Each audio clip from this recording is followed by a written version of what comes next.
Doctor Mohammad, हमने देखा कि लॉन्ग कोविड की वजह से कोविड पेशेंट्स को बहुत सारी दिक्कतें पेश आई थी। अगर उस तरह की पहले से ही दिक्कत है तो और क्या यहाँ पर करना होगा? देखिए, लॉन्ग कोविड को हमने देखा और बड़े नॉन स्पेसिफिक से प्रेजेंटेशन है इसके।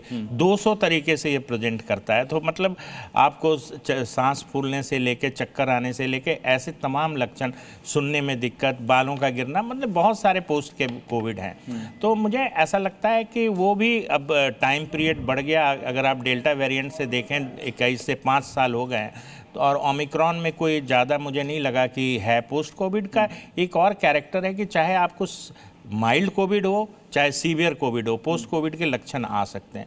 तो जहाँ तक अभी जैसे बात हो रही थी कि आप चाहें तो आप लगा सकते हैं बूस्टर डोज।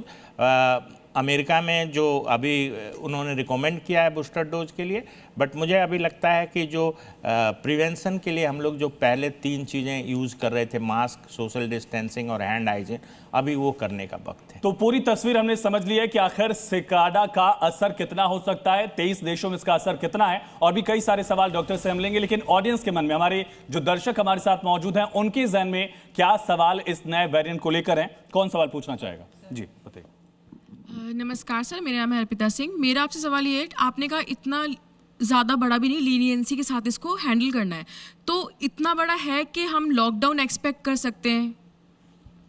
देखिए, लॉकडाउन तो अब शायद नहीं हो, क्योंकि अभी जो it is too early to say, बहुत जल्दी है अभी कुछ कहना, क्योंकि हमें ये सामने आया नहीं है और कितना सीवियर होगा। बट जो भी रिपोर्ट्स अभी तक आई है, लैब पे बेस्ड है, ये जो भी है, उससे लगता है कि ये जानलेवा नहीं होगा और इंसिडेंट्स ऑफ हॉस्पिटलाइजेशंस भी कम होंगे, तो लॉकडाउन की संभावना कम है। डॉक्टर कनिका, मेरा एक सवाल आपसे, वेस्ट वाटर सर्विलांस में भी इसके कुछ ट्रेसेस पाए गए हैं, ये खतरनाक है या अभी शुरुआती जानकारी ही है? ये शुरुआती जानकारी ही है, और जितनी भी स्टडीज़ हुई हैं अभी तक, जितने रिसर्च हुए हैं, उसमें ये सामने आया है। हो सकता है पहले के जो कोविड वैक्सीनेशंस हुए हैं उसकी वजह से ऐसा हो, लेकिन सीवियरिटी इतनी अभी आई नहीं है, तो इसको हम बिल्कुल खतरनाक अभी नहीं बोल सकते, लेकिन शुरुआती दौर पर है, इसीलिए हमें प्रिकॉशन बरतना चाहिए। किसी का सवाल बच्चों से जुड़ा हुआ या बुजुर्गों से जुड़ा हुआ? जी सर।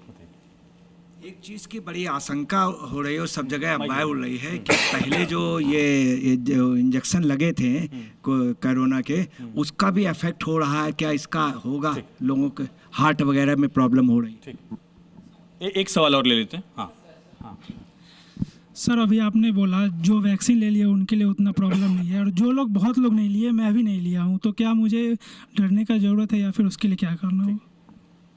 देखिए, अभी तक जो साइंटिफिक डेटा है, वैक्सीन्स हॉस्पिटलाइजेशन और सीवियर डिजीज़ को प्रिवेंट करती है, इसमें कोई शंका नहीं है, और हमें एविडेंस बेस्ड मेडिसिन पे विश्वास रखना चाहिए। तो जितने भी रिपोर्ट्स आई हैं वैक्सीन के लिए, वो पॉजिटिव हैं, एक्सेप्ट कुछ रेयर से कॉम्प्लिकेशन टीटीपी हुए थे एस्ट्राजेनिका वैक्सीन के साथ। बट मुझे जो भी डेटा अभी तक अवेलेबल है लिटरेचर में, उस हिसाब से अगर आप वैक्सीनेटेड हैं तो आपको हॉस्पिटलाइजेशन और सीवियर कोविड की संभावना जो दूसरा सवाल था कनिका जी, कि जिन लोगों ने वैक्सीन ली ही नहीं थी पूरी वेव में या अब तक, वो लोग अब क्या करें?